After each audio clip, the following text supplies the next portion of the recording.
Is there any hope of political change in Britain? They'll have to wake up to the reality that they have really become like North Korea. The Conservative Party who let us down, they were supposed to be the right-wing party. America needs to put up a fight. We let our civilization decline. We're not fighting against importing horrors into our own country. We're preventing people from being able to do anything about it. Which is something that Piers Morgan, as smart as he is, can't seem to get in his head. Tommy Robinson was Lord Voldemort, the most evil guy, worse than Hitler. I can't think of a good example of a country undoing these sort of demographic changes without devolving into evil. This is the kind of encroaching authoritarianism that, unfortunately, you need. If you can't use democratic processes early enough to stop this, then democratic processes stop even being a tool for stopping it. What is happening in Britain now, particularly with Islam, that will start to happen more in America. Andrew Gold, thank you for being on the program. Thanks for having me here. What's happening in Britain right now? It feels like we're losing Britain to some sort of third worldism. Yeah, it's a multi-pronged attack on liberalism, I think, in the UK right now. Many of your audience will be aware of what's happening with Islamism in the country. There's also a left-wing government right now that is becoming increasingly draconian. They've been introducing child safety acts and things like that online, which is a lovely idea, but they're now trying to reach for more. And they want to do certain things that I think will make us more like North Korea or Russia than like the States. And it's the kind of thing that is so scary and so ridiculous. And I think it's dressed up in legislation, so it's a bit boring for the average person in the UK. And so they're just like, oh, okay, well, that seems reasonable. But right now, they are trying to enact legislation that will force YouTube and various different social media companies to prioritize the BBC, Channel 4, basically state-adjacent companies, news houses and things like that over independent media. That is like, utterly terrifying. And I think it probably will happen. The virtue of the social media age, and there's a lot about the social media age that is not virtuous. But one of its true virtues is that it is something of a meritocracy when it's rightly ordered. You have content. No one tells people what they have to watch. Even the algorithms, which I do think there's a great conversation to be had about the power of the algorithms to shape public narrative and public conversation, and the way that that's evolved even in the last 18 months, I think is cause for some concern. But for the government in particular to put its finger on that scale, it's almost anti-social media. It's almost an inversion of even the concept of social media. Yeah. So YouTube's not happy about it. And you wonder about YouTube because you go, well, maybe they don't mind. If they're getting views and it's from the BBC or it's from us, whoever it is, they're getting advertising money and whatever it is. But they're not happy with it because I think they realize their entire model relies on the idea that people can trust what is being pushed up. It's because of an algorithm. It's because people are clicking on it, not because it's pushed by a certain government. So they know this is not good. And I think they need to stand strong. YouTube, X, I'm sure Musk will. They need to say to the British government, by all means, enact this law. We will no longer bring you our publications, our social media platforms. We will no longer do that. And then they will have to wake up, the government in the UK, they'll have to wake up to the reality that they have really become like North Korea. We won't have Facebook. We won't have YouTube. We won't have access to any of these things. They're also trying to ban VPNs, which I understand is firstly, we would be one of a very small number of countries to have done so, again, with the likes of North Korea and Russia. I'm not even sure if Russia has. And secondly, it's supposed to be extremely difficult to actually enact, but that's what they're trying to do. So we would end up, it is plausible that in a year, the UK will not have access to social media or to VPNs to bypass that. It's stunningly scary. In America, we have a long tradition of freedom of expression. It's ensconced in our First Amendment. It's not only, though, a legal protection, it's a cultural protection. Americans pride themselves on our right to say what we think. Yeah. Without government interference. And the government is always challenging that right. Governments don't behave. Governments don't love the idea of you having freedom. Even good governments still push back against the idea. They want authority. They want to institute civil order. And having guaranteed rights, as we do in our Constitution, challenges their ability at times to do that. It makes the job harder. And yet, even when our government pushes against it, almost always free speech ultimately prevails. It doesn't prevail sometimes in moments. 2020 was terrible in this country. The government's reaction to COVID was egregious. And yet, even that was only short-lived because the people just don't tolerate the sort of yoke of government censorship for long in this country. Our belief in freedom of expression is fundamentally an English Mm. belief. I mean, we got those ideas from Britain, and yet your country has never really protected them in the same way that ours does. I wonder if you have any insight into why the British people are willing to sort of submit to that sort of censorship. Well, I think there's a European tradition. I mean, Britain was very different to the rest of Europe in that respect.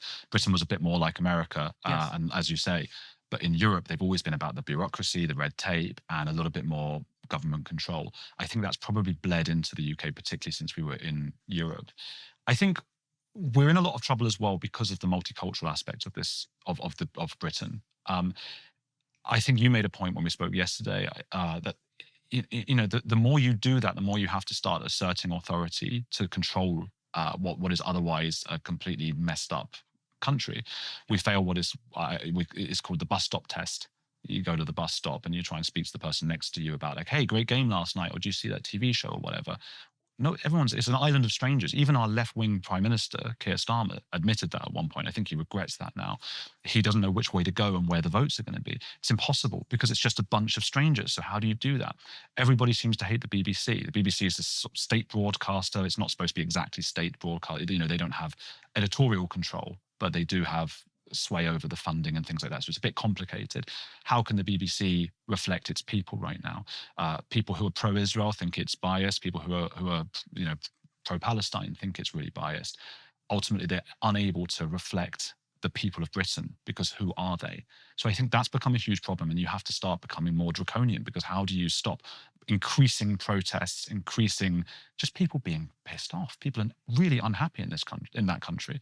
So I think that's a big part of it right now. Do you think that the nation of strangers or the country of strangers concept is owed more to the demographic changes that are happening in Britain at the moment, or the more general thing that's happening in the world right now with the atomization that comes from the ubiquity of social media? It's both. It's both. Yeah, that's the globalization aspect. So yeah, who's watching what? Nobody's watching the same TV channel every night. That's going to make a big difference anyway. But that's one thing. Then if you take entire cities and towns that are now basically Islamified, right? These are Muslim towns, basically. Birmingham's our second city, and half the city is now Muslim. That's just Muslim. I mean, the other 50% are not English Christians by a long shot. That's our second city. I don't know if people watch Peaky Blinders on Netflix. Yeah, of course. That's Birmingham. I wouldn't go to Birmingham now. You wouldn't go near Birmingham. So yes, Instagram, Facebook, suddenly you can watch all these things on social media. It's a little bit different. It's breaking everybody apart a little bit, but it's been sped up a million times over by having a totally different demographic within just a few years. I'm 37. I'm not an old man by any remote. But when I grew up in a country that was like, it was just basically white guys. I ended up, I don't know if your viewers, I don't know if you're familiar with my story. I was BBC documentary maker. I made documentaries and I sold them to the BBC, to some to a kind of HBO offshoot. And these were just about weird or strange subcultures around the world. I was a documentary maker, and I went to lots of different countries and learned to speak several languages. So I speak 5 languages because I thought I'm going to be the best at this. I'm going to be the guy who can go and actually do it in Spanish or German or Portuguese or French, whatever, around the world. Weird, interesting stories. I got access to the best possible stuff, like stuff you couldn't believe, like mad documentaries. And the BBC and their team, and then all the production companies that worked with the BBC over a period of 5 years had these conversations with me where they said, we love these ideas and we want to take them. We want to make these series, but you can no longer be on screen because you're a white man. So we need anyone who's a minority to come and do it. And I said, well, look, I've done years of research to find these contacts and to find these stories, and I can do it in the language they speak. If you just find a random guy called Mohammed to be on the screen, he won't be able to do any of that. And they said, that's the only way we're doing it. So that's the situation that I was in. And that's why I turned to YouTube. That shouldn't be happening in a country or in any country, really. No one should be being chosen based on their skin color. Is that because of government mandates regulating diversity within the BBC or broadcast in Britain, or is that cultural? Is it that the corporations themselves are enforcing these edicts? I think it's the corporations themselves. And then the strange thing is they seem to deny it. The left deny it happens, but on their websites, it says it. It literally spells it out on the BBC, on Channel 4, diversity hiring. We aim to have a certain percentage. What those people don't seem to understand, whenever they make the argument for DEI, is that by prioritizing one person, you're pushing another down. That's the only way it can work. It can't work. So yes, lovely idea to give more people from various different cultures jobs. Yeah, I like the idea, but you can only do it. It doesn't work unless you push others down. And that is essentially illiberal. And that's what they're doing. Would the leftist argument be, well, yeah, and you guys have been pushing us guys down this entire time? Yeah, what like whites have done. They do make that argument, and they say I've had arguments like that on my channel. People come on, and we've had these debates, and they say you've been running this country for too long. Well, yeah, because we were 97% white. There's this idea that white people in England were running around like kings, all of them, and it's nonsense. Most were impoverished, right? My family were probably off in Poland. Some I'm Jewish, I don't even know.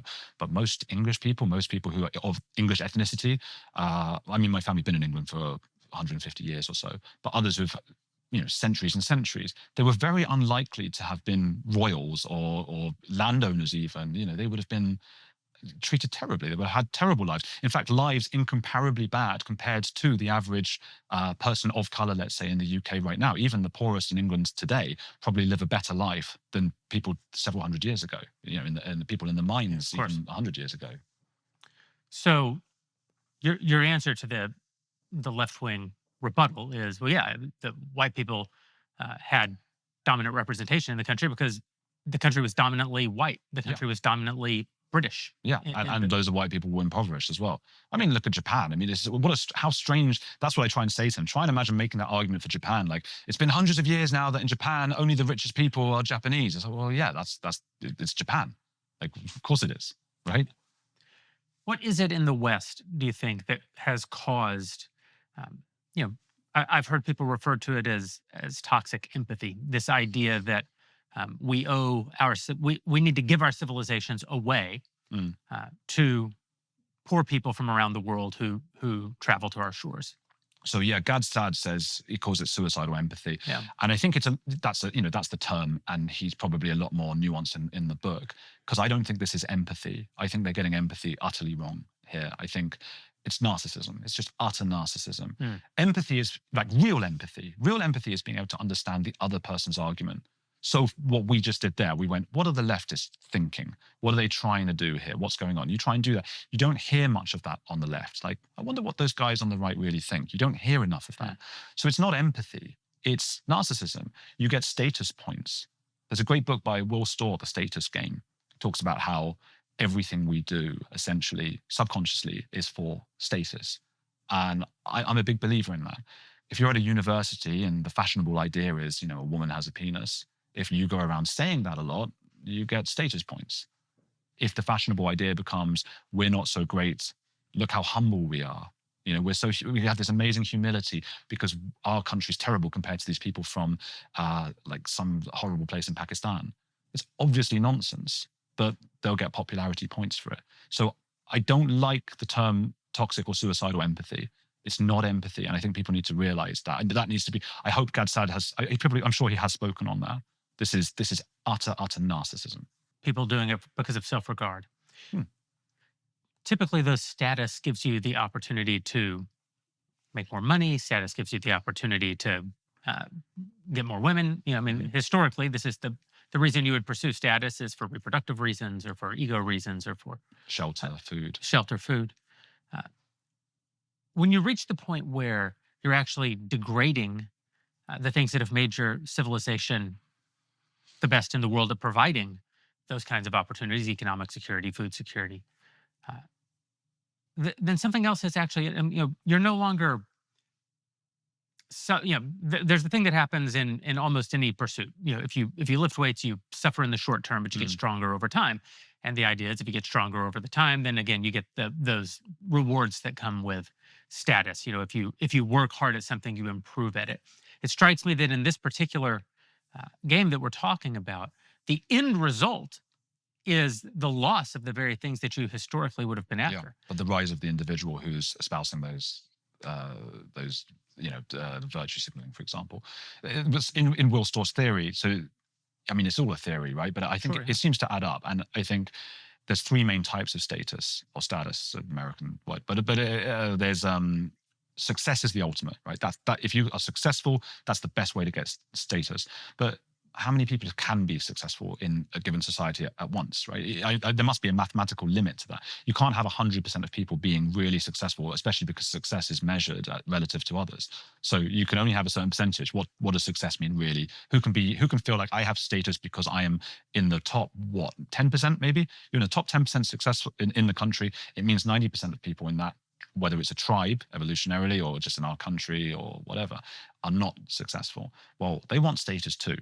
Right? They're desperate for it because evolutionarily, that's how, as you say, they would have gotten shelter and food. It will drive everything in them. So how do you do it? How do you get it if you can't be successful? There are two main ways.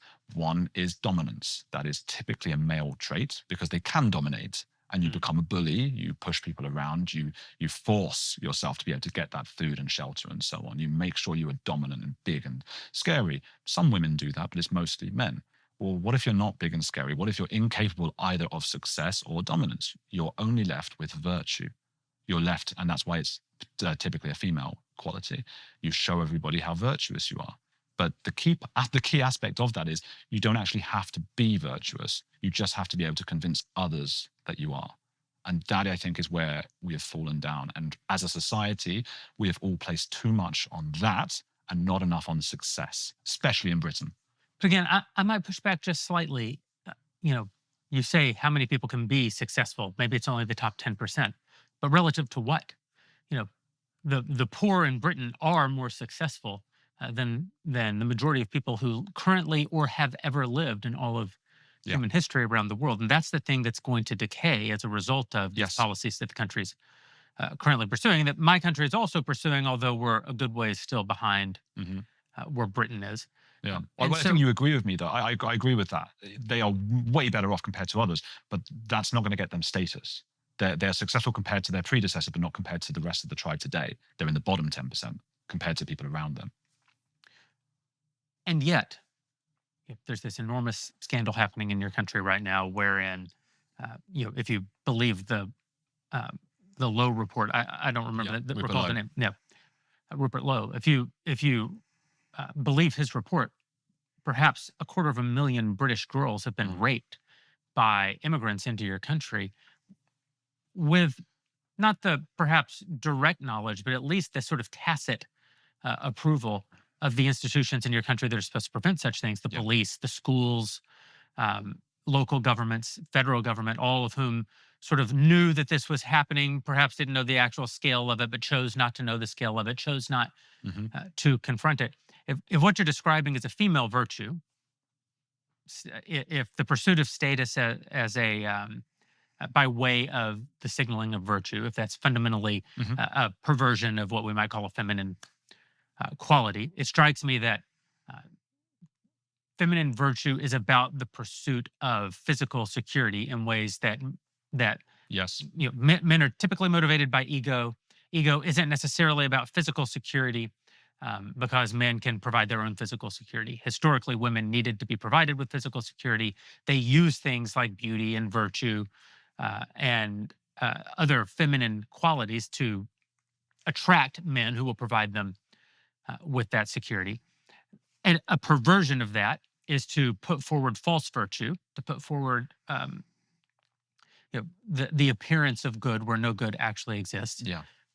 But it would still be motivated, one would think, by that same biological, that evolutionary need for security. And yet, if the result of creating an entire society that's being driven by this, virtue signal as the highest sort of good, is that women are now less physically secure, at what point does the existence of the consequence begin to correct the behavior? Well, we're waiting to see, but it might never happen.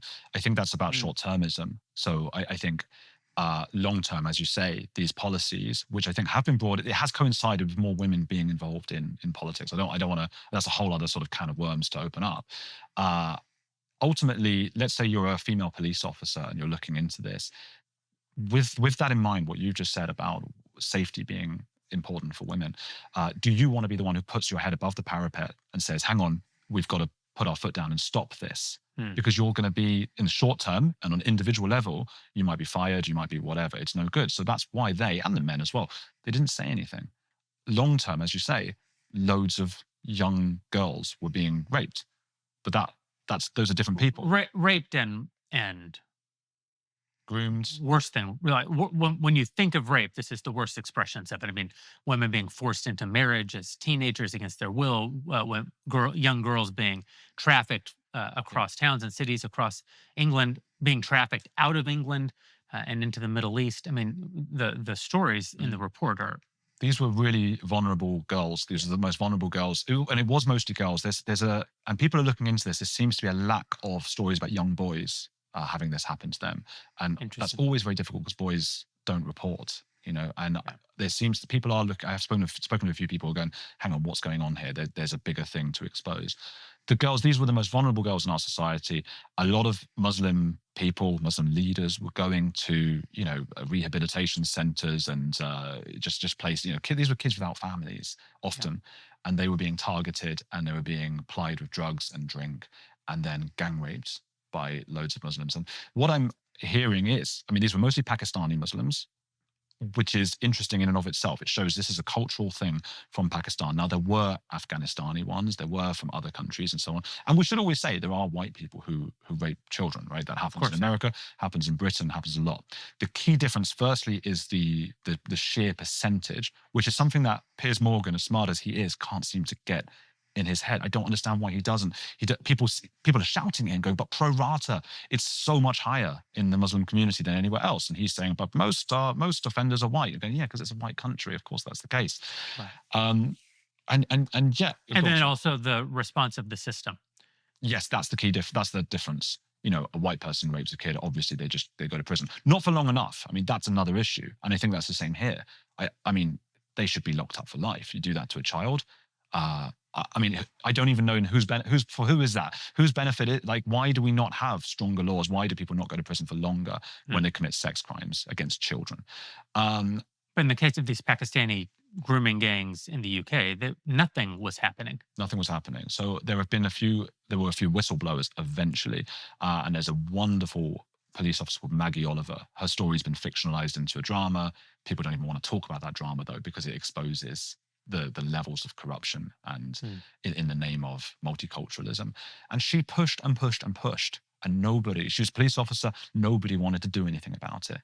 The amount she pushed and the amount of pushback she got, and we don't know to what extent that's because there were Muslim police officers already embedded in there who were trying to close that down, or just how strong multiculturalism and this idea of lifting up the poor, victim minorities was, but they didn't want to do anything about it. People were speaking about it for decades and decades, and anyone who said anything was immediately ostracized, like to the nth degree.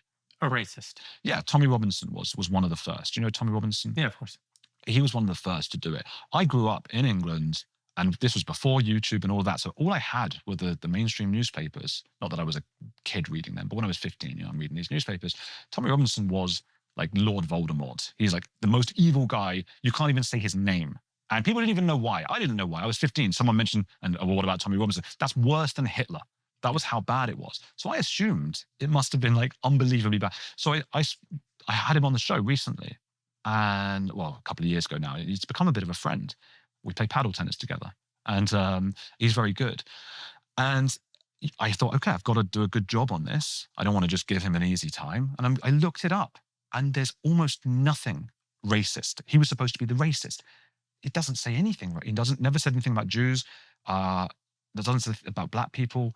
It was just his cousin when he was a kid in Luton, which is the town he's from, which is now it had one mosque when he was a kid. There's now 30 mosques there. His cousin was plied with drugs and all of that and abused and raped by those grooming gangs. So he tried to bring attention to it.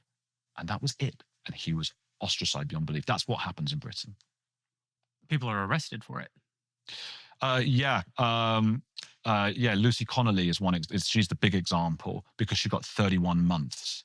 And this was during a riot that took place. I think this was just after the one. It was a Taylor Swift concert. It wasn't actually Taylor Swift. It was a kids' party that was Taylor Swift themed. And a bunch of kids went. I think they were all white kids. And a guy called Axel Rudakabana who is a second generation immigrant, who they described in the papers as a Welsh choir boy. He does not look like a Welsh choir boy. His parents, I think, were from Rwanda. They'd fled the war there. He went and stabbed and killed the children in this place. Just the most horrific thing you can imagine. And tensions have been bubbling up for a long time in Britain, as you can imagine. If this happens, I mean, I know Americans were always sort of seeing this ridiculous weak side of Britain and the authoritarianism of the government. They're still people. There are real normal people like you and me who live in Britain and are watching this stuff, and they haven't voted for mass immigration. They voted against it every time, and it was still put on them, and they're getting angrier. And so there were relatively small riots. People were sort of going around in the street. I don't think it was on a mass scale, really, but the government got into a whole panic and so on. Lucy Connolly is a woman who lost a child herself. And so this would have been particularly difficult for her. And she's sick of it. It's just happening all the time in Britain. So she put out a Facebook post, which she shouldn't have put out. And she said, I can't remember exactly what it was, but burn the mosques for all I care. Now, I think for all I care is rhetoric that suggests, don't, if you're going to do it anyway, I don't care. It's not a command. It's not a call to violence. Yeah. Burn them for all I care. You do your thing. I think 4 hours later, she calmed down a bit. She deleted the post, which shows contrition. And they nabbed her. They got her. And she was pressured to plead guilty, which I think now was a big mistake because she may have not been sentenced. But she got 31 months in prison. So I go back to the sex offenders. We have a sex offender in the UK, BBC presenter. So the opposite of Lucy Connolly, who's sort of working class. And this is like, elite guy, and was found to have been, getting all they call them images, don't they? But they're not images, they're videos of the most horrible things you can imagine. And avoided prison, didn't go at all, didn't even have 1 day in prison. Now, what person in our supposed democracy, I can't imagine anyone who would vote for a system that lets that guy just walk free and puts Lucy Connolly, who showed contrition and just put a post out, 31 months. Almost 3 years. Unbelievable. You mentioned that the people have voted against this immigration regime every chance that they've gotten. In the early 2000s in this country, during the gay marriage debates were taking place. Yeah. And one of the most blue states, one of the most Democrat-controlled states in the country is California. Mm. I lived in California at the time. And California voted to continue to prohibit gay marriage. And the state said, well, that violates the state's constitution. Now, of course, that's a remarkable thing to say because the state's constitution, gay marriage has not been permitted in the country for 200, almost 250 years. And in the state of California, since the existence of the state of California, there's not been gay marriage. And yet somehow the Constitution always secretly approved of this thing that's never existed before and has never been legal in the country before or in the state before. Fine. Okay. So even in the most blue state, the most Democrat-controlled state in the country, the people voted so overwhelmingly to amend the Constitution. So first we voted that there will be no gay marriage. You can't do that. It's against the Constitution. Fine. Now we have a higher level threshold of voting to amend the Constitution to make it possible to outlaw it. And then the court said, you don't have the right to amend your own Constitution because we discovered this whole new principle that says if we don't like how you're amending the Constitution, we can just say no, which is itself decidedly unconstitutional. And gay marriage becomes the law in California because of this edict and subsequently becomes the law throughout the whole country. Now, whatever your opinion about gay marriage, it doesn't matter. That's not really relevant to the point that I'm making, which is that so much of the agenda of the left is not democratically advanced. It's advanced in many ways in direct contravention of our democratic processes. Your country voted to actually leave Europe. Yeah. To use American language, they seceded from the union of countries that make up the European Union. There were many reasons. Immigration was probably the biggest single reason that your that the people in your country voted to dissolve the ties that bound them to the rest of Europe. And yet, this problem has been exacerbated even since then. I mean, it seems like it's only increased. It just gets worse and worse. It gets worse and worse. It's funny. I went to the EU recently to speak to them about the Islamification of Britain, and it's so funny. You go there and it says on the building, "Democracy in action," and you're just sitting there thinking, "But that's mad." Yeah. Democracy for whom? You know, for the people that you want democracy to be for. Fine. As you said, we didn't vote for that, and that's a travesty. What happens democratically? Were you saying that and you were thinking, I bet he loves gay marriage about me? No, I don't know if you like gay marriage or don't like it. I don't have a strong opinion, but I have a very strong opinion that if they didn't vote for it, that's absurd that it should happen. And not only didn't vote for it, yeah, voted multiple times against it, all the way to the point of amending the constitution of the state in order to prevent it. You can have a progressive society that doesn't have gay marriage. I don't think gay marriage is in Israel, for example, and they love gays there. You know, they got loads of gays in Israel. But gay marriage is a very particular thing. I mean, it's a different argument to have. I don't have strong opinions about that. But yeah, go on, sir. I have strong opinions about it in that I don't think that gay marriage is marriage. You know, I think that marriage is the union of husbands and wives. And I think that the most fabulously creative people in the world could have created their own institution that didn't actually compromise the fundamental definition of marriage. You know, there are people who would say that even those unions, you know, we used to call them civil unions in the country. I don't know if you had a similar term. That even those unions are anti-Christian and therefore should have been prohibited by the government. That's all well and good, but by 2008, that wasn't actually the conversation that was taking place. The conversation, you know, we had become very permissive of homosexuality, particularly in California, by 2008. And so at a strictly legal level, my problem is why advance a fundamentally new definition of marriage just to achieve what the gay activists at the time said that what they wanted, and I'm sure this is true for many of them, that what they wanted was many of the legal rights that accompany marriage, the right to be represented on someone's insurance or survivor benefits, or if you're in the hospital, who gets to come in and make decisions for you. You can make a very compelling case for all of that. That doesn't involve fundamentally changing a multi-thousand-year-old definition of marriage, which is ultimately what I think is the reason that even Democrats, even the more progressive party in our country, was against the idea of gay marriage. They tried to stop gay marriage. They used their vote to try to stop gay marriage. It's similar, by the way, with mass immigration. Even Democrats in this country, in polls, oppose mass immigration. They don't want it. You know, America is in many ways a nation of immigrants. It upsets some people on the extreme right when you say it. I'm sorry, it's true. This country's gone through 5 major waves of immigration and was, of course, colonized by largely white Protestant Englishmen. But, you know, if you go back to the 1500s, there weren't any white Protestant Englishmen here. So the country has always been in motion. And the very particular people who founded this country, largely white Protestant Englishmen, created a system that allowed other people to come and embrace what it means to be an American over time. And yet, the kind of mass immigration that we have in this country right now that requires no assimilation, that overwhelms, happens at a rate that a country couldn't possibly assimilate, even if it still had a strong culture of assimilation, which we don't have, legal and cultural culture of assimilation, is something that profoundly changes the shape and character of the country, the legal character and the cultural character of a country. And if people has the right to say, we don't want that kind of rapid change in what it means to be an American or what it means to be British, and yet they're not afforded the right to actually do anything about it. Are you familiar with the anywhere versus somewhere people? Please. I love this because I think and it's something you can explain to a lefty about this, because the lefty always wants to be on the side of like the beaten and downtrodden and so on. The issue we have in the UK, and I think you have it here, so an anywhere person is probably me and quite possibly you. These are not. It's not direct. It's not related necessarily to money, but money is probably correlated with it.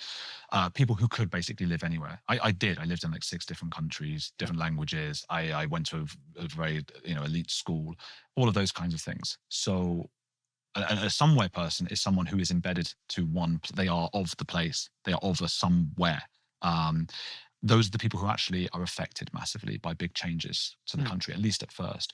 So those anywhere people in Britain, those tend to be the people who get into places like in government on both sides, Conservative and Labour.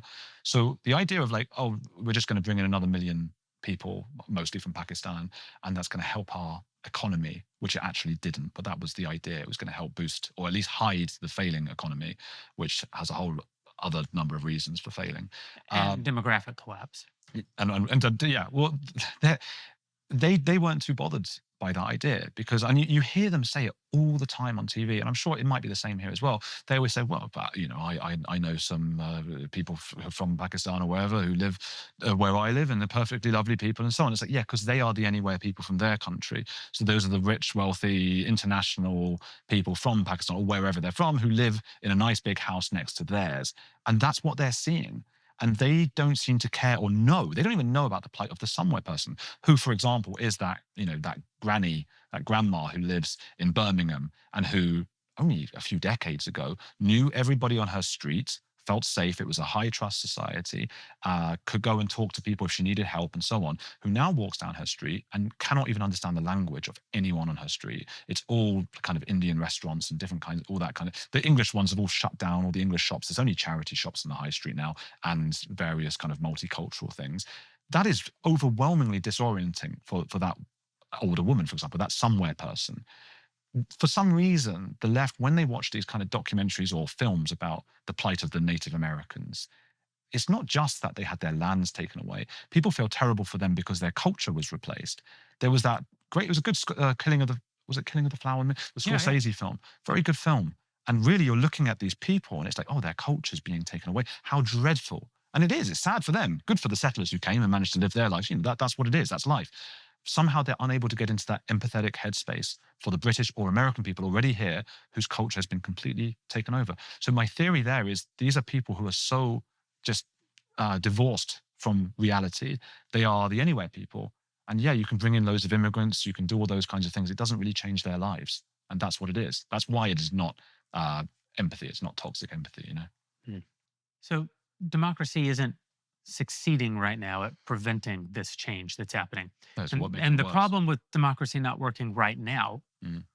is that as more of these people come, they become participants in the Yeah. in the democracy. And so if you can't use democratic processes early enough to stop this, then democratic processes stop even being a tool for stopping it. What is the tool for stopping it?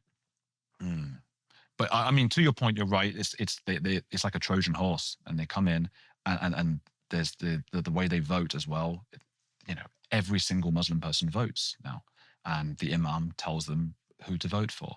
It was initially Labour, the one of the two big parties we have, because they were the lefty party who were bringing more of them in, and as was inevitable, Labour was no longer able to be strong enough on Islamic issues. So we started to get the Greens, who are to the left of them, and they're growing through the Islam vote. I mean, ironically, almost the leader of the Greens is a gay Jew, and he's bringing in all they talk about is Israel, Palestine, and issues around. They never talk about green issues. It's unbelievable that anyone's falling for this. And even the Greens are now there are just independent Muslim MPs, members of parliament, who just that's it. They're not even hiding this anymore. That's what this is about now.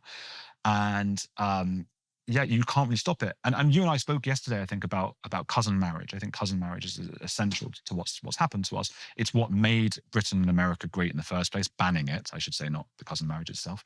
By banning it, we made our countries more about individuals and the nation. And the individuals serve the nation rather than the rest of their families. The people who are coming into the UK and the US still engage in cousin marriage. The percentages, I don't have them in my mind right now, but they're above 50% for Muslims in the UK, or at least Pakistani Muslims. It's very high. Wow. They are marrying their cousins. Above 50%? Yeah. Wow. We should fact check that, but I'm pretty sure it is. It's illegal, though. I don't know if it is.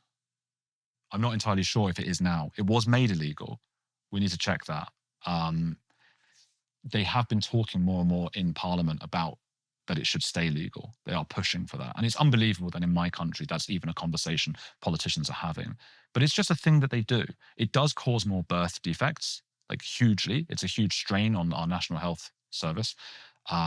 That's no good. But ultimately, what it does that's even more damaging than that is that it enforces these family tribal bonds. So now you've got like a city like Birmingham, which, like I say, is 50% Muslim, and you've got that they have more loyalty to one another than to the country. And then these bonds that they create through the families that are so strong, cousin and cousin and cousin, these are arranged marriages. It is a political thing. Meanwhile, we're a bunch of individuals. That was great while it was working well, but we can't fight this. They are much stronger than us because they have those families' highs. They are so strong in that sense. So if they all want to vote for something, they will do it because the family says so. We don't. Most Brits don't vote. Now, one thing I would like to implement, but I don't like this because this is the kind of increasing or encroaching authoritarianism that unfortunately you need to prevent this. Once you get a very fractured society, you need some of that. I would force people to vote. I would make voting compulsory now. I think we have to because they're all doing it. So even though they only make up 10% or maybe more now of the country, they are voting so much more than us. And there's always going to be a bunch of liberals who vote alongside them. We could easily lose this. So Australia, for example, has compulsory mandatory voting. I don't like the idea of it. The whole point is that we fought for the ability to vote if we so wish. But most people are lazy. They're apathetic. The problem with compulsory voting is that um, the left is just better at using government than the right Mhm. historically is. So if you get to a place where everyone has to vote, they're almost certainly not going to vote the way that you want them to. We don't know, but I mean, it's gotten so bad in the UK. The average person, this is just purely anecdotal, so I don't know, but I talk to people on the street. People come over all the time and they say, "Thank God you're doing this. Like, please." Like, they're so tired of this. Their country's gone. It's so different. And here, I've spoken to various Americans on my show. Dave Rubin was, Ann Coulter came on. Ann Coulter tried to, I don't know if she was being facetious. She was trying to argue that it was worse in America because the Mexicans behead people and so on. And I was like, man, I get it. And I think That's ridiculous. I know you make great points about the Protestant, and I thought about this before. Was it Christianity that made Britain, Germany, America really? But then the Catholic countries didn't seem to do quite as well, and that's really interesting in and of itself. Well, I lived in South America for 6, 7 years, and they know this. They joke about it. I lived in Argentina, so it's not quite the same as Mexico and Honduras and all those places that come here, but there's a lot of Argentinians here as well. And they joke all the time, like, "Gosh, if only the British had come here instead of the Spanish." Mm. Obviously, it's ridiculous because then it wouldn't be them. They would be different people that had lived there. It wouldn't be because they know it. They say, "Oh, we'd be like America now. We'd be like Australia now." Well, it's just math. If you take those people and then put them into America, then America becomes more like them than they become like America. When it was smaller numbers, you see loads of Mexicans embracing American culture. They love it. But in big numbers, why would they? You go on holiday, Brits in Spain, they form these little tribes. It's just British people. They go out drinking and they don't speak a word of Spanish. That's just human nature. So, yeah, you're in trouble here. But the real trouble here, it comes when the Muslims move here. And that's going to happen. It's happening increasingly. That will happen. And America needs to put up a fight. The problem is we've seen what happens when a culture decides that it's going to eject people who are not like them. You say that your family is Jewish. Yeah. They've been in Great Britain for 150 years, probably in Poland before that. Mm. Well, one reason that they've probably only been in Britain for 150 years is because Britain kicked out all the Jews in the 1200s. Yeah, something like that. In a really terrible moment in British history, in which they did an awful lot of violence and hurt themselves in the process of doing it. By the way, both spiritually and practically harmed themselves. And of course, it's there are great 20th century examples of this too, but it sounds hyperbolic to ever invoke them.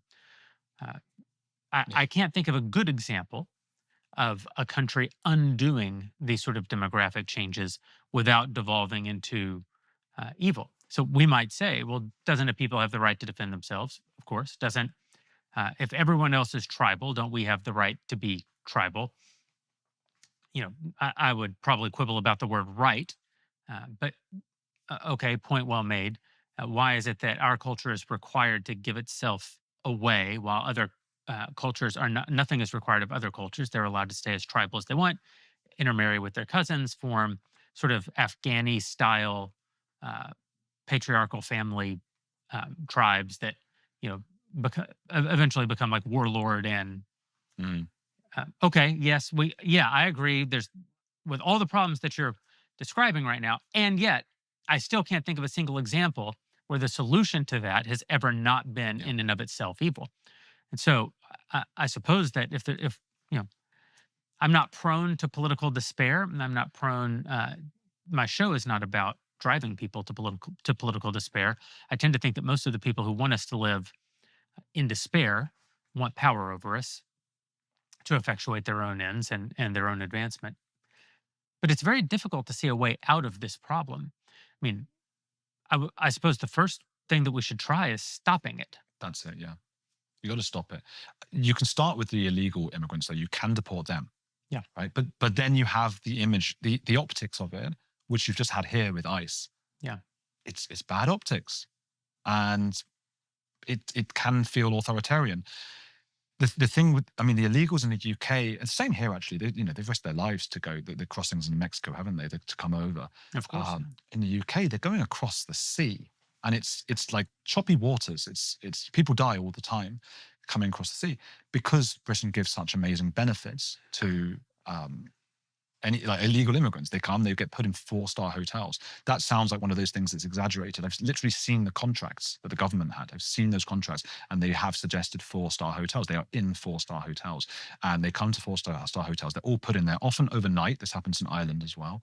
And the people there wake up, and suddenly there's a hotel full of illegal immigrants. No one knows who they are, and people are like, "Well, I can't walk around with my kids anymore. I don't know." And they're mostly men. These are mostly men of fighting age. So they come across, they literally land on the beach. You're sitting on the beach, you just see a little dinghy come along, an inflatable dinghy, and there's like 30 of them packed on there. And they just walk into the country. That's it. So firstly, they need to secure those borders much faster. We're currently paying France huge amounts of money to stop them doing it, but it's not really in France's interests. They're sort of like, well, on your way. So it's a really, really difficult situation. It's not easy to patrol a whole border in that way. Again, without spending a lot on your kind of defense budgets, without becoming a little bit more authoritarian, checking where everyone is, more CCTV, all of those kinds of things. But I think we need to do that. We need to kick those people who are there out, because currently they're in the country. After some time, they're able to start, working. They're in the Deliveroos and all of that, and then they're just in the country. But many of them, we can't even track them. Don't know what they're doing. There's millions in our country right now. I think 30, 40,000 a year, which by American standards won't sound huge.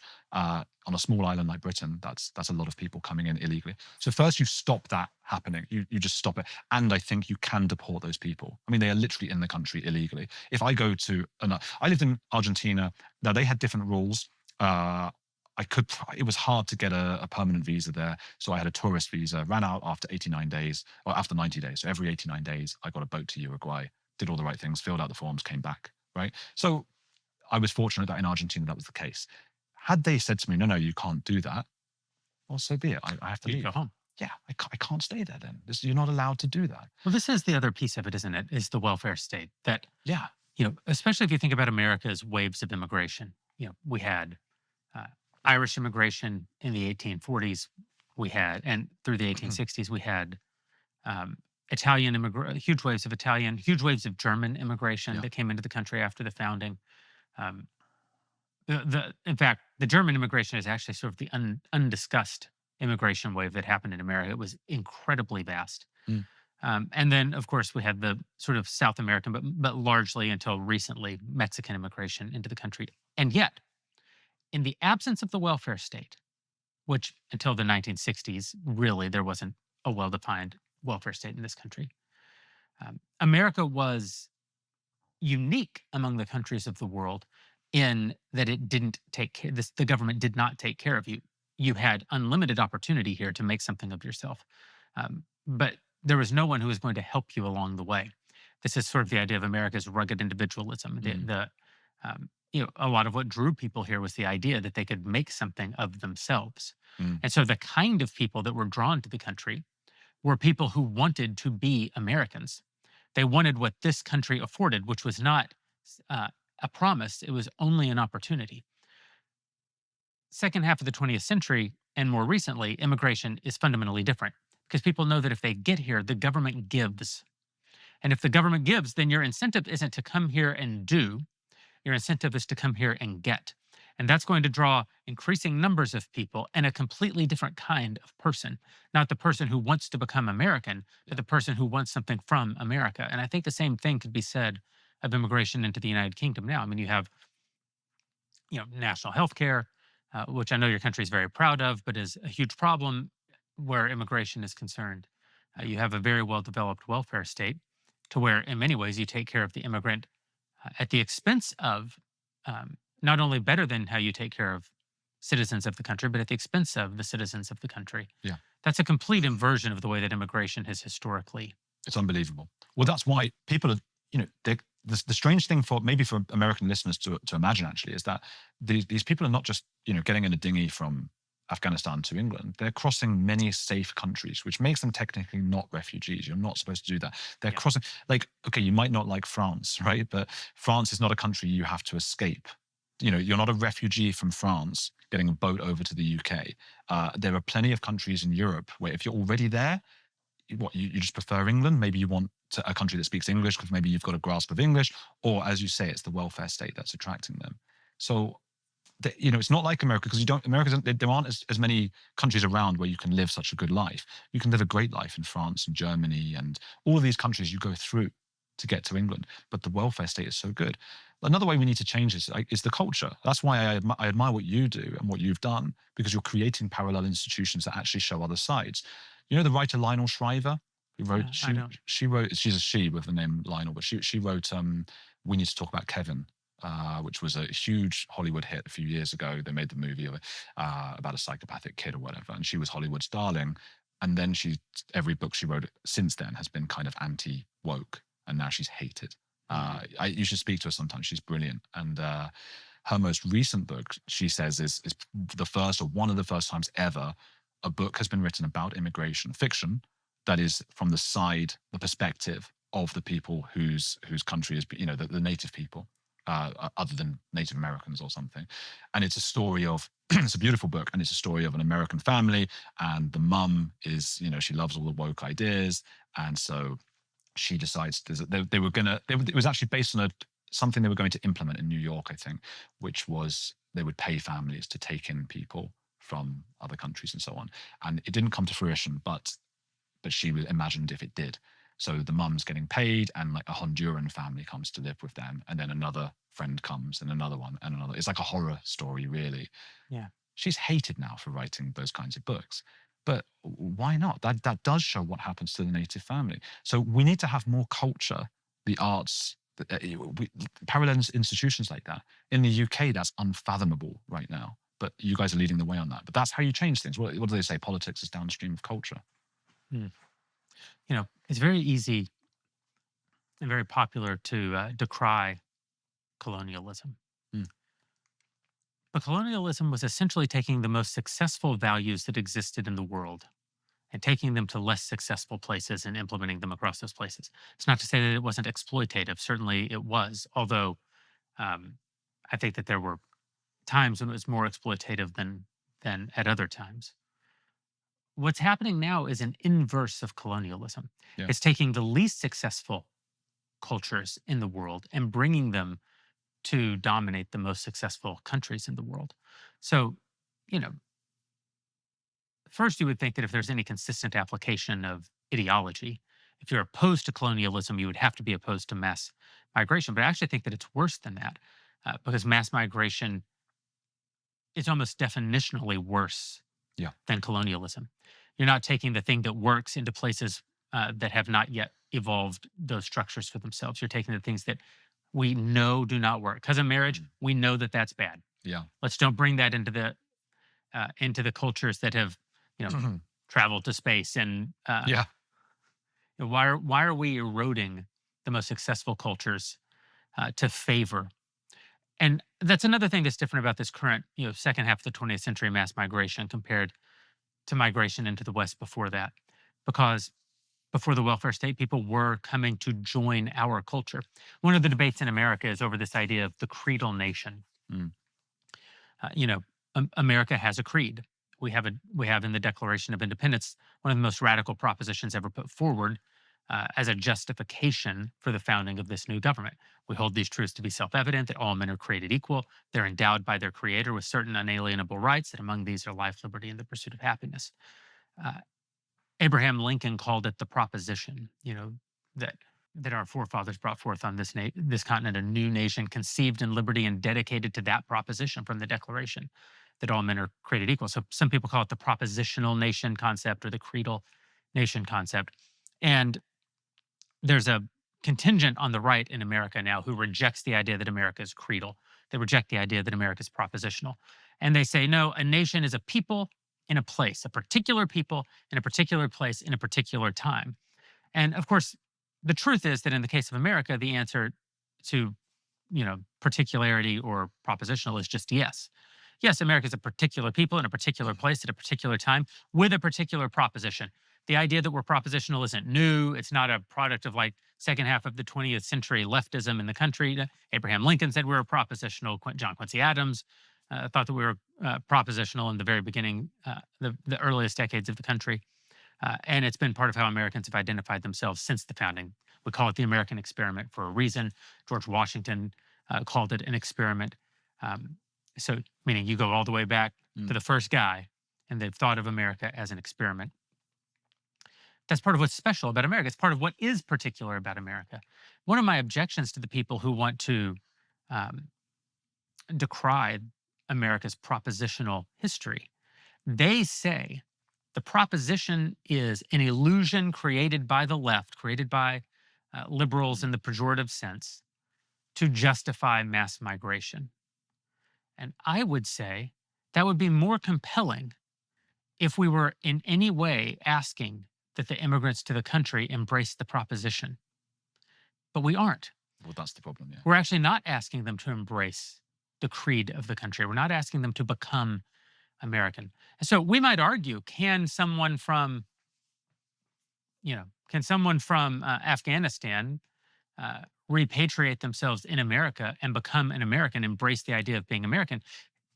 Is Islam compatible with the American creed, the American proposition? I think those are all fair questions, but they're not actually the questions that are being asked of us by reality. Those are completely theoretical questions being asked to have a completely theoretical debate, because we're not even asking Somali refugees in Minnesota to embrace the creed of the country, to embrace the values of the country, to embrace the culture of the country. We're not asking that when they stand at the bus stop, they be even remotely familiar with things that are culturally relevant to the vast majority of people in the country. Tony Hawk or something. You should ask them if they know who Tony Hawk is. I don't know, that's someone American I'm thinking of, if he is American. The skater. Yeah, and of course they don't. No. And not only that, they had a in Minnesota and in Dearborn, Michigan, I believe, they had wakes for Khomeini after he died, in which they chanted "Death to America." Yeah. Well, if you're chanting "Death to America," you're pretty decidedly not. Listen, free speech is a very important value here, but chanting, there are thoughts that end thought. If you come to the country and call for the death of the country, you're decidedly not assimilating into the country. You are therefore putting forward a set of values that are incompatible with the values of the country. And the thing about free speech is, if a guy who was born here, if my kid brother starts saying "death to America," my kid brother is quite patriotic, but if he said it, he'd deserve a punch in the mouth. But it is protected speech. He's an American, and Americans are afforded as a birthright freedom of speech. But we don't actually owe freedom of speech to people for whom it is not their birthright. If you're going to be a recipient of the birthright of the American, if you're going to become someone to whom we extend freedom of speech as a legal protection within the country, you actually have to embrace the values from which that value counts itself a member.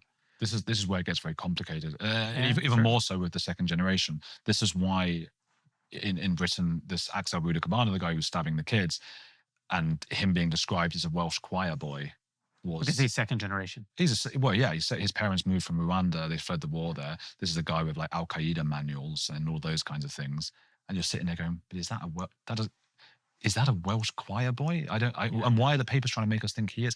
So I see your point. And I think also, I mean, you speak of Michigan and Minnesota, and a lot of the stuff that is being exposed there, we're talking about quite working class people who were running these fake shops and fake things and all.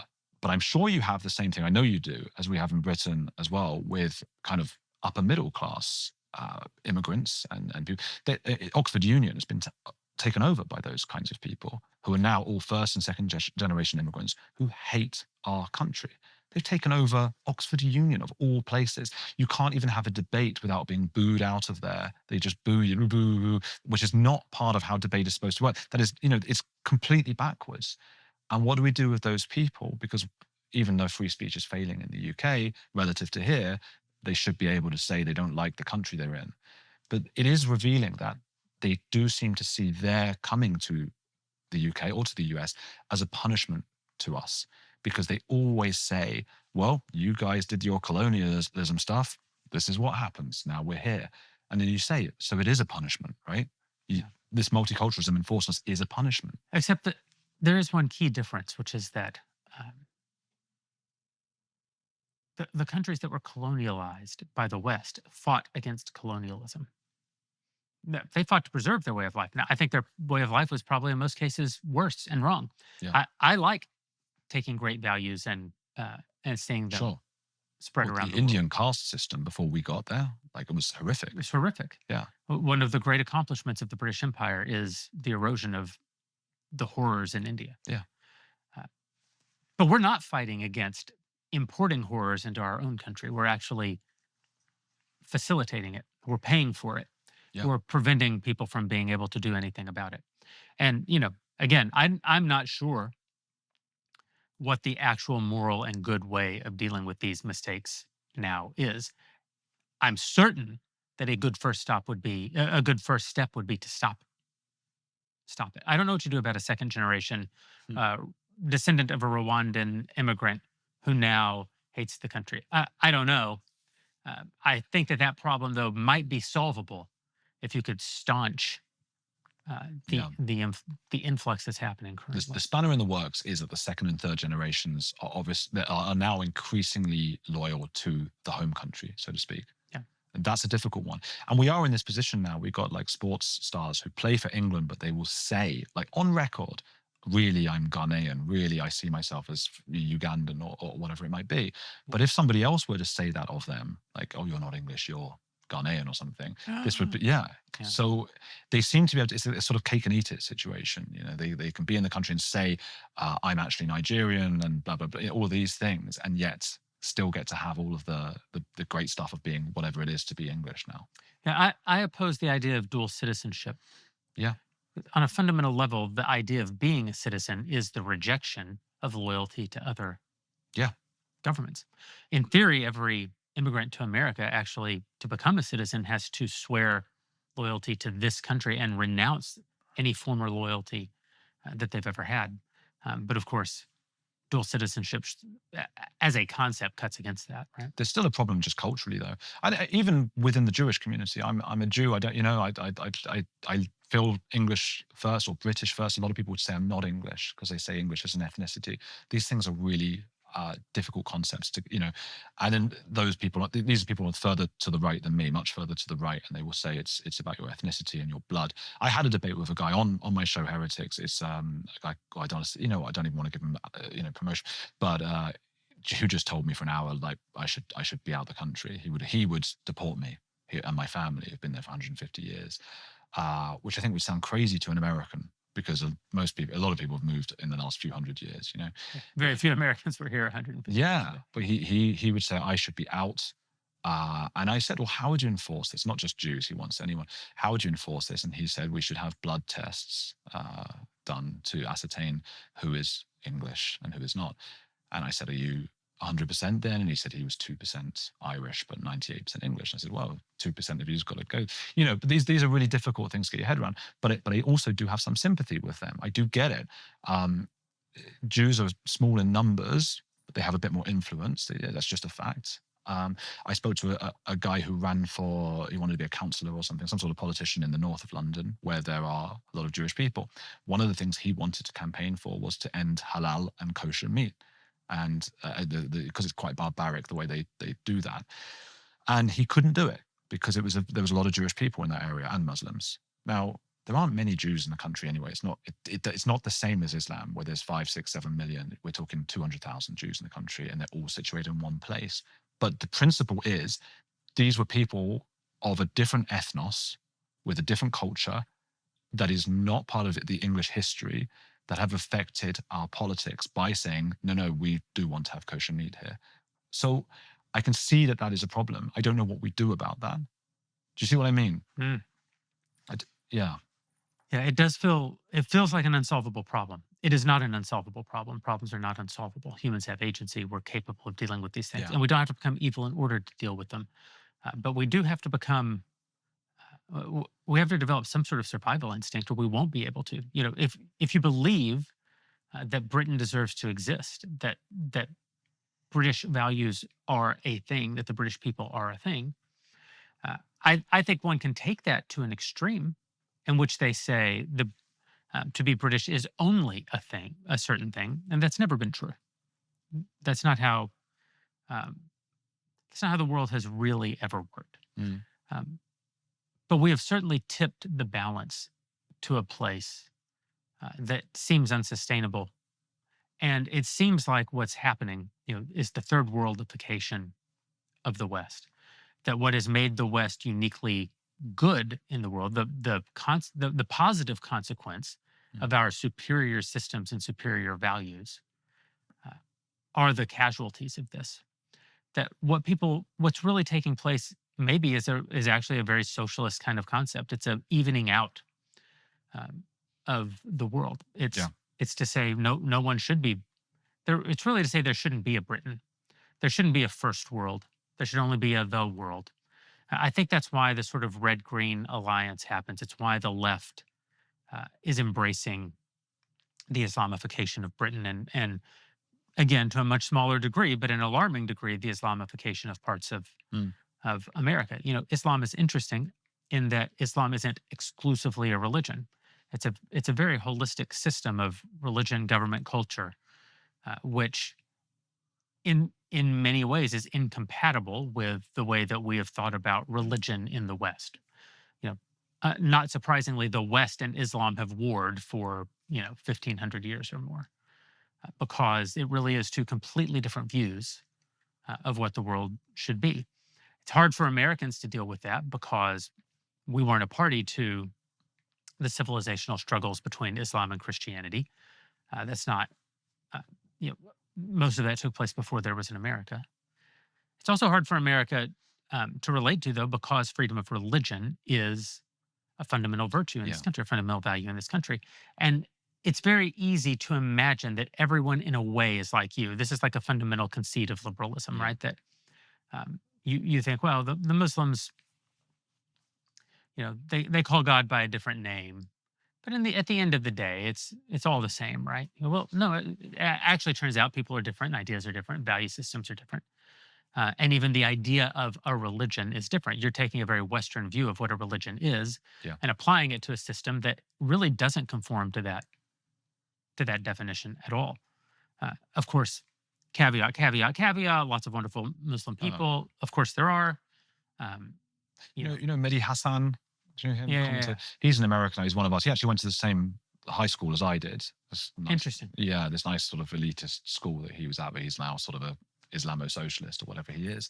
Yeah. And he said, I just saw him saying something. I don't know if this was in the last few days or it might have been an old video, but it popped up today. And he said, gosh, people think that my old country, Britain, they think it's just run by Islamists. I wish. And he said that, and it was like, whoa. Yeah. It was a half joke, but he does wish that. And he wrote, what was really interesting about him is he actually doesn't wish that. I don't know. Like 10 years ago, before he became it became increasingly popular to sort of hate Israel, Jews, Britain, whatever. He wrote an article, and it was called something like Islam's Dirty Secret. And he wrote, we need to talk about this, because he said at every dinner table around Britain and a Muslim family, and I think around the world really, they are saying the most reprehensible things, mostly about Jews, that they suck the blood of babies and so on, but also about British people, about the West, and about wanting to take over uh, politically, as you say. He wrote that. It's Mehdi Hasan, byline. He wrote that. And I think what happens is a lot of people felt that way because that was his way to kind of fit in and still be part of our society until his own thing became stronger, his own sect, which was the kind of Islamist or the Red Green Alliance. It's strong enough now. He doesn't have to pretend. He doesn't have to try and suck up to us by writing those kinds of articles. But he tells that's the truth. That is what it is like in every Muslim family at every dinner table. Almost everyone. So again, yeah, of course, there are some that aren't. Every Muslim I know, and I've spoken to them about this, they will say that, yeah, that is what we speak about at the dinner table. It is really what they are saying. And Mehdi Hasan has told us that in his writing. Anyone listening to this can look it up now. He has written about this. Suddenly, he's no longer saying those kinds of things. The real problem seems to be us. So I guess that stuff that he was told at dinner tables, it really did get through to him in the end. And yet there is something to say about the fact that we let our civilization decline. We stopped procreating. Winston Churchill said you have to have 4, right? 2 to replace the mother and father, 1 to increase the empire, and 1 in case something goes wrong, right? You've got, and now we don't have kids. We don't go to church. The West is fundamentally Christian, and really the parts of the West that have been the most successful are fundamentally Protestant. Now Protestantism still is built on the intellectual traditions of Catholicism, so it's not a total rebuke of Catholicism, but it is worth noting that the places that have withstood leftism the best in the world are fundamentally Protestant countries. Catholic countries have not done nearly as good a job resisting the encroaching of leftism in the 20th century. Spain, Ireland, just gone. They're just gone. But look, we've fallen into a kind of Huxleyan thing, right? I mean, everyone thought it was going to be Orwell, and there is that. There is the state watching you, but the Huxleyan kind of, what was it called? Soma, the drug that they take. Everyone's just sort of sitting there watching TV or whatever, and that was the inevitable collapse. What Huxley, and he foresaw that so long in advance. It's unbelievable what he was able to see. But I don't think he understood what would happen if another culture was still awake once we fell asleep. That wasn't even a thought, because back when Huxley was writing, these guys were just like in the desert doing the idea that there would be 2 billion of them now with the same technology we have. Each mobile phone, I mean, the slave, I was just going to go into the slave trade now, but if you think about the number of people that if a person had many slaves, they had a lot of power, and a phone is like the equivalent of 500 or 1,000 slaves in terms of the power it can create for you, or a laptop, and all of this. And those 2 billion are now armed with that. And they're still awake. They're powerful, they're strong, they have very strong family ties. They know who they are and what they want. And we, as you say, we fell asleep. Of course, we're not having kids. We're sitting there in a Huxleyan dystopian reality, and we're having the drug, and we're watching our TV and on our phones while the enemy is going to come in. That was like the part of Huxley he didn't have. If that continued at the end, the next chapter, that would have been it. What do you see as a Brit looking across the sea at what's happening in this country? I love this country. I was saying to you before, I love the aspiration of this country. I love talking to Americans, and you can just be honest and you can say, I want to succeed. I want to be the best at that. And they go, yeah, man, me too. I'm going to be the best. You're going to be the best. We're all going to be the best. Yeah. And in Britain, we can't. But I see, I was saying before, I lived in South America. I saw what that was, and I saw what is going to happen to this country. I know how unstoppable Islam is. The other thing to mention about America is you guys set the tone, you set the tempo for fashions around the world. That's Hollywood, that's New York, that's the whole culture. You set that, and it's unbelievable how we follow. And you even see, I used to live in France as well, right? They say they hate the Americans. McDonald's in every street corner, right? They hate Americans. They watch every Hollywood movie. They got some nice art movies in France, fine. There's like 5 of them, Yeah. The Truffaut stuff is boring. It's like black and white and kids running for like an hour. And you guys have got like Interstellar, okay? Right. Although, was he British? Nolan's British. Nolan's British. But it's an American thing, isn't it? So everything's bigger and better in many respects here. It is true, though. Yeah, I gave a set of remarks to my staff actually just yesterday about how we take for granted that we live in basically the only country that still values success. And we're losing it. in America. Envy is becoming more the coin of the realm That's it. in America than it's ever been before. Uh, but it is still true that in America, for the most part, you can proudly attempt to succeed. You're not looked down upon for trying to be your best. And I think that one of them, I think probably the most corrosive virus that exists in the world is the victim mentality. Yeah. And it does nothing to advance civilization or the individual. It only destroys both. Even if you are a victim, it's still poison. The idea that you look at someone who tries and root for them to fail, that you say, they got too big for their britches, or they stepped beyond their station, or who do they think they are? That is, if you ever hear yourself, if you ever hear that little voice in your head reacting that way, you should be ashamed. That is you're giving in to one of the most evil impulses that exists in the mind and heart of man. You know what I'd say though? I would say, I would say you could accept it because it's so human. And I would say, feel it and go, okay, that's me being envious. And it's not my fault. It's happening. Because I think if you feel shame, you can sometimes then you just push it down even more and you just go about being envious. And I think if you go, I accept I'm being a bit envious here, but that's actually a good person, that person. He's doing well. Maybe I can as well. I remember what I was going to say. It was about setting the tempo for the world, the fashions of the world. And it's, if you take the American fashions politically, so that's where the trans stuff happens, right? The trans stuff happens at all these colleges around America. This is the place. And we love America. That's what I was saying about the French. We hate it. They love it. But then you take it and you take it to these countries like England, where we don't have the same free speech as you have here. That is a recipe for disaster.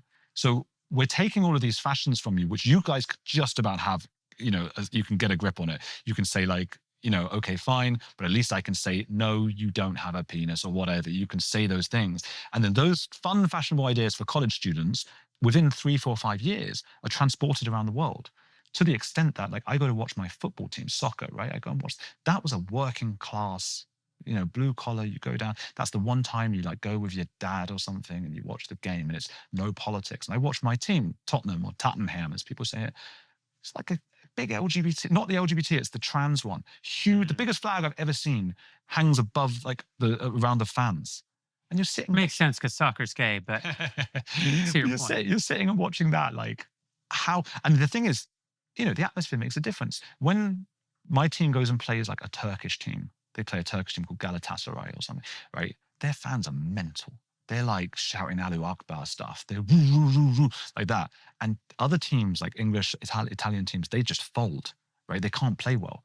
The Turkish team are not very good technically, but the fans get on them and they can't play. Now, teams come to Tottenham and they're seeing the LGBT, the trans flag and shit. That's not that's pathetic. It's not going to help. That's not going to intimidate anyone. But these are ideas that come from America. So what I would say about America is that it's not like you can stop it, but it's really important, the fashions that start here, because everybody's watching, the whole world is watching, and those ideas spread to places that are a bit more totalitarian, and we're unable to then push back against them. So I see something mental happening in America, and my first thought is, oh man, how long till that comes here? And we're not going to be able to say anything about it. Same in Canada, really. Goes to Canada. They can't even do anything about these crazy things that start in these universities.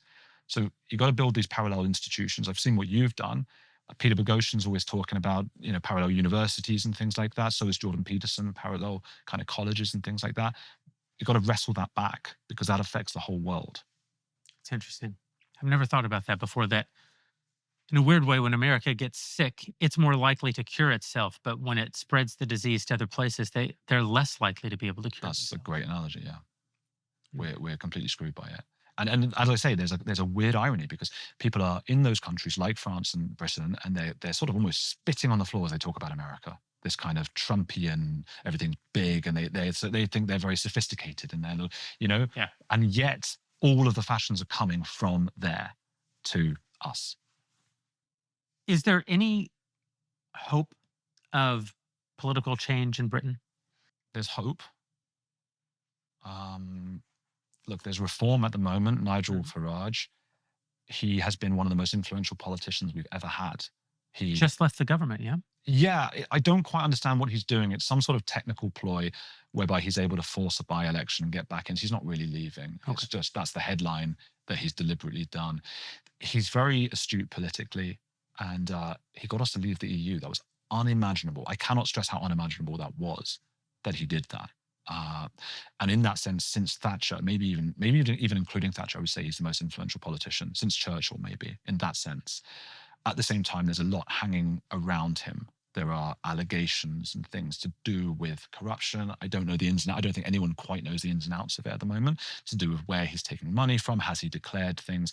I don't like that. I don't like that stuff.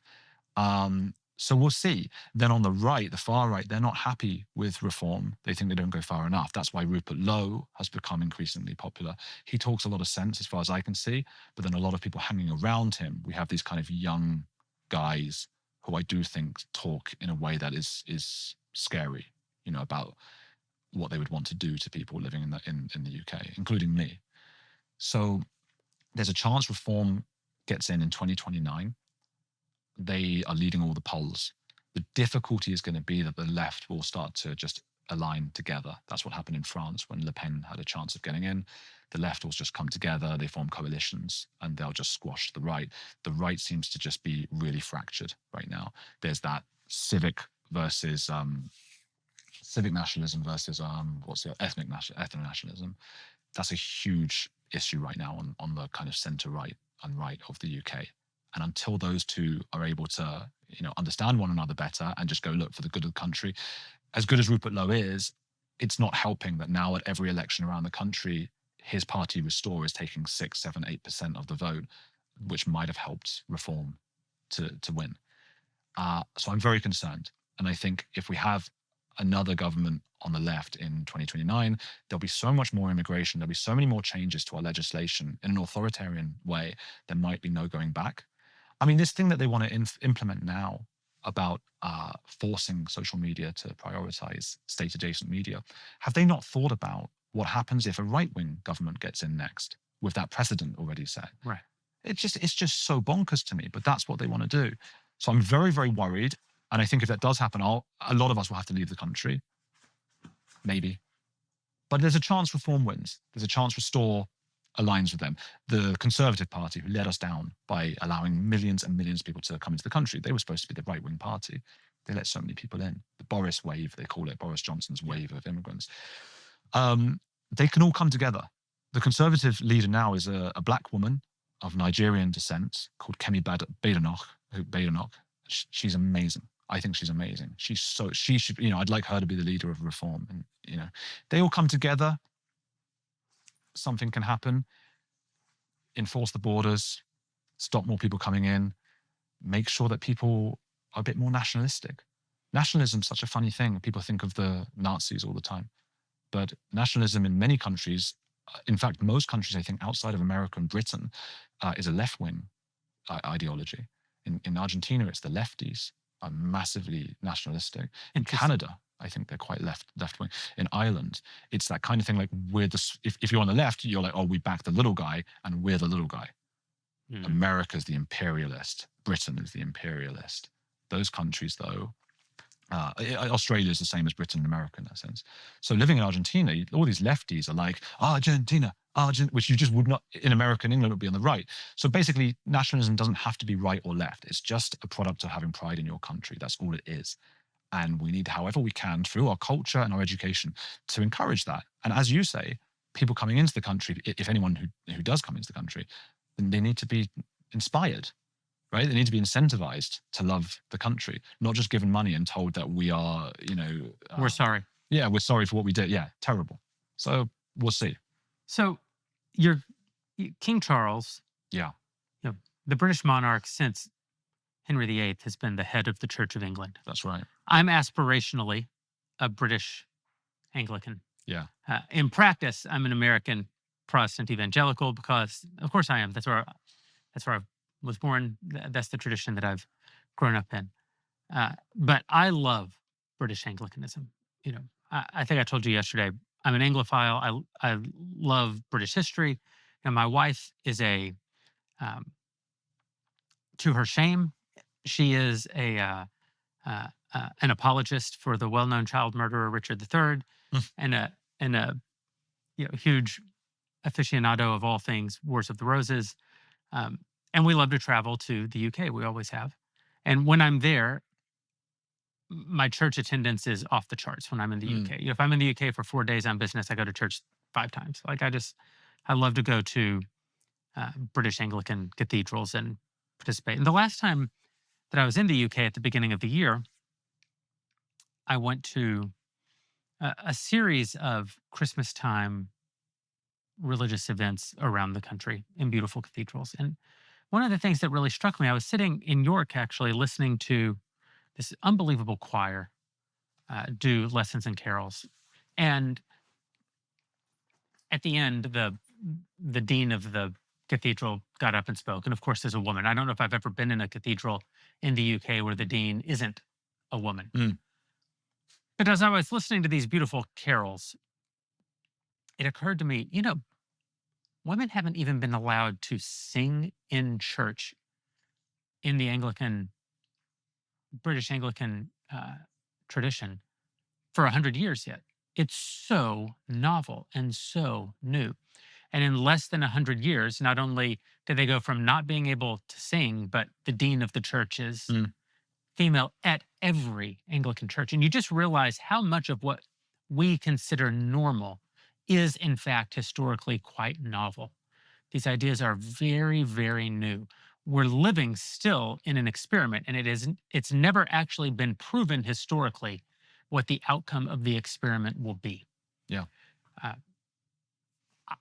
I'm not one who would call to not let women sing in the church. I probably would call for women not to be the deans of the church or to preach in the church, which I think is a biblical concept. But women singing in the choir isn't something that I'm not digging in to say we should get the women out of the choir.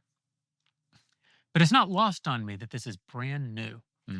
And your king, King Charles, has decided now that his role as the head of the Church of England is actually quite a bit more ecumenical than what any of his predecessors believed that it was.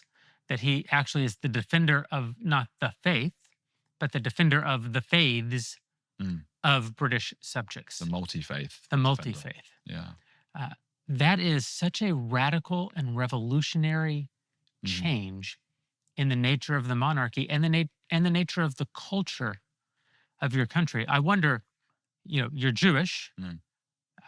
Are you religious? No. Not religious. I wonder how you feel about that as, the faith of Britain that the king was supposed to be the defender of was never your faith. Both, it wasn't your faith historically, and you yourself are not a person of faith. How do you feel about the king now speaking for all in matters of faith instead of only for Anglican British Christians? I think it's disgraceful. I think it's an absolute disgrace, and it's actually just sort of passed under the radar. So I'm pleased you bring it up. Yeah. It's just one of those things where we go, oh, another thing's changed. That I'll get on to Charles. I mean, the multi-faith thing. Every institution now has a multi-faith prayer room. Very few Christians are using those. They go to churches. They're not going to have multi-prayer. They even have symbols above them of like a kneeling person. I know sometimes Christians kneel to pray, but this is for Muslims. That's what they're doing. Yeah. My old school, I don't know how much I can talk about it because they threatened to sue me. The principal. Your school threatened to sue you? Yeah. Wow. I don't mind saying that, I guess. I don't know. I shouldn't say too much about it, except that they now have this like big multi-faith. And a lot of the schools now have this, and that's what they do. There's another school. Are you aware of Catherine Birbal Singh? Catherine Birbal Singh, she's this amazing woman. She's mixed race herself. She's in Britain. I don't even know if she grew up there. She has this sort of transatlantic accent between Canada and New Zealand and England. And she's wonderful. And she has a school called Michaela. And it's, I don't know, it's a weird name for a school. It's 95% immigrants or something. It's in a very rundown area of London, very working class and all that. And they have amazing results. And she runs it like incredibly. And she says to those kids, you are English. And she kind of forces it. And if they want to pray, there was a whole kerfuffle about it. And she stood very strong and publicly so. And that's not an easy thing to do with Islamic prayer. She stood tall and she said, no, you're not doing it in my school. Now, we had a guy a couple years ago, Batley Grammar was the name of the school, who I can't remember if he said the word Muhammad or he showed a picture of Muhammad. He was actually just trying to teach about it. He wasn't being controversial. Yeah.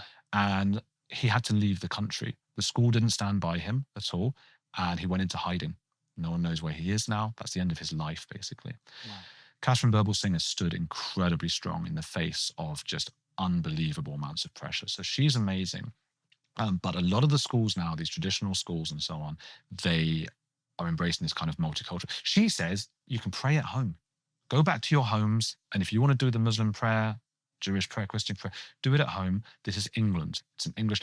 And they recite Kipling. I went and sat at the school for a day. They recite Kipling at lunch. It's like English. But the multi-faith thing has infected England. Now, the monarchy has a really difficult role today because it's not the monarchy of old in terms of what their role is. They need to be as popular as they can so that they continue to exist. Because if people start to push back and say, we don't want a monarchy, and a lot of people don't. I like the monarchy. A lot of people don't want that anymore. So basically they're incentivized to remain popular.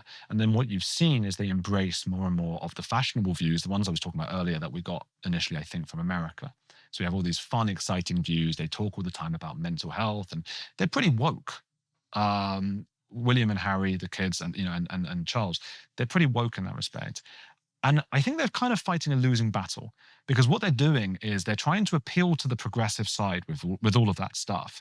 And it means they get lots of, hey, well done and great. But that progressive side is the side that hates the idea of a monarchy. Right.